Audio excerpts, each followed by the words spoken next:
230 bilhões de reais. Esse é o valor que o governo Lula fechou o ano de 2023 devendo aos cofres públicos. 230 bilhões de reais. Mais de 1/5 de 1 trilhão de reais. Vocês estão entendendo esse número? Nós também temos que lembrar que Bolsonaro começou 2023 e entregou o país na mão do nosso digníssimo presidente Lula com as contas no azul, com um superávit financeiro de mais de 50 bilhões de reais. Bolsonaro fechou o ano com 50 bilhões de reais em caixa. Mesmo após descontar tudo, ainda sobrou um dinheirinho. E o governo Lula pegou esses 50 bilhões de reais, mais de 50 bilhões de reais, e transformou num rombo fiscal de mais de 200 bilhões de reais.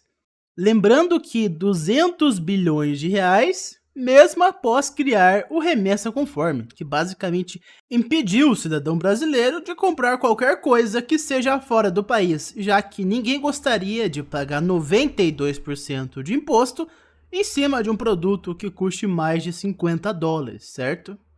Vejamos agora Kim Kataguiri comentando mais sobre esse rombo fiscal que o governo Lula fechou o ano, e créditos desse vídeo são do próprio Kim Kataguiri. Caso queiram ver o vídeo na íntegra, vão lá no canal do mesmo. Agora sim, sem mais delongas, vamos ouvir o deputado federal Kim Kataguiri, pré-candidato a prefeito de São Paulo, comentando sobre esse buraco que Lula criou na economia brasileira. O governo Lula conseguiu a proeza de criar um rombo que não era visto desde a época da pandemia. 230 bilhões de reais. E a projeção do ministro Haddad era de 100 bilhões de reais de rombo. Ou seja, mesmo aumentando o imposto, 92% de imposto, gente, em compra internacional. As compras aí, o governo não conhece uma regra básica, né? Não acredita, né, numa regra já comprovada cientificamente, que é a boa e velha curva de Laffer, né? Ou seja, você aumentar os impostos, aumenta a arrecadação até determinado patamar. Depois daquele patamar, a arrecadação diminui. Por quê? Porque o consumo diminui e porque aumenta o contrabando, aumenta a sonegação. Quanto mais se você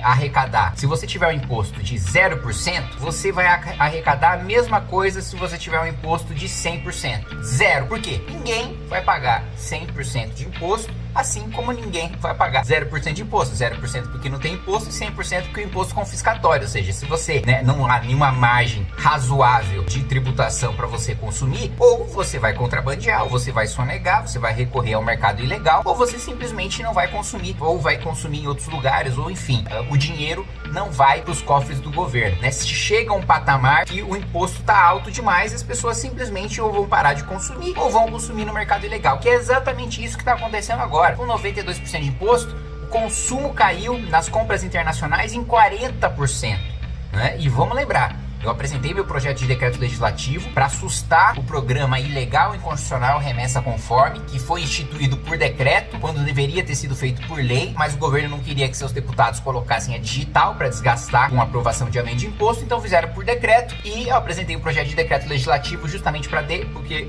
o PDL, o projeto de decreto legislativo, ele existe para quando o Poder Executivo, ele exorbita, ele extrapola suas funções de regulamentar a lei, ou seja, quando a regulamentação da lei, o decreto, ela extrapola o que está previsto na legislação, e é exato e precisamente o que está acontecendo agora com o programa Remessa Conforme. Infelizmente, a maior parte dos deputados não apoiou o meu projeto de decreto legislativo, e a gente está com essa taxação aí proibitiva, principalmente para o bolso do mais pobre, com a Janja espalhando fake news com o auxílio da Choquei, falando que não, que a tributação não vai acontecer, que é só para as empresas, que o consumidor não vai pagar. Pois é, a gente vai lá no site de qualquer, né, no Shein, no Shopee, no AliExpress, e a gente vê como é que são as empresas que pagam e não o consumidor, né? Realmente é uma piada você ter um pensamento assim tão burro, tão primário em achar que qualquer tributação imposta às empresas não vai cair no bolso do consumidor final. Pior ainda, porque nem isso é verdade. Não se trata nem de uma tributação das empresas, porque a gente está falando de imposto de importação, e o imposto de importação nunca é pago nas compras online pela empresa, ele é diretamente pela lei pago pelo consumidor. Então,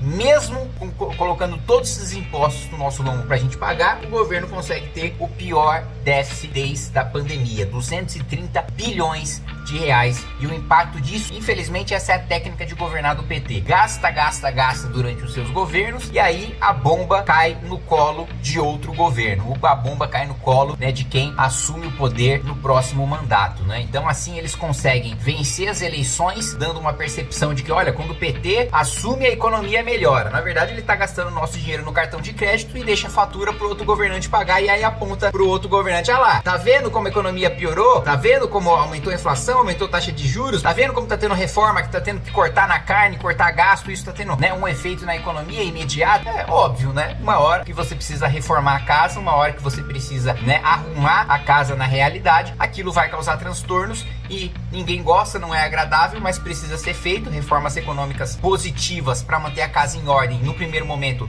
sempre tem um gosto amargo, sempre causa o transtorno, no longo prazo é que garantem o crescimento estrutural do país. Por isso que a gente não tem crescimento estrutural há mais de 60 anos, né? Porque nosso país continua com a produtividade, a mesma produtividade de décadas atrás, ficamos para trás de outros países que eram menos desenvolvidos, que eram mais pobres, que tinham educação pior do que a nossa. O caso mais emblemático que a gente olha e fica feliz por eles, mas fica triste pela tragédia em que a gente se encontra, é o da Coreia do Sul, que era um país mais miserável do que o nosso, que é um país que sofreu com guerra, diferente do Brasil, que é um país que tinha uma educação pior do que a educação brasileira e que conseguiu se tornar a potência que se tornou. Mesma coisa os países do Sudeste Asiático, que estão um aumento de produtividade brutal e um aumento de exportações brutal em relação ao Brasil. Eu estive, já falei isso algumas vezes para vocês, na conferência dos países da ASEAN, do Sudeste Asiático, lá em Singapura, e assim, eu fiquei constrangido, né? Tava lá representando o Brasil e constrangido de tentar defender para as empresas internacionais o investimento aqui para o nosso país, enquanto a produtividade dos países do Sudeste Asiático estava disparando e a gente mais uma vez perdendo o bonde da história.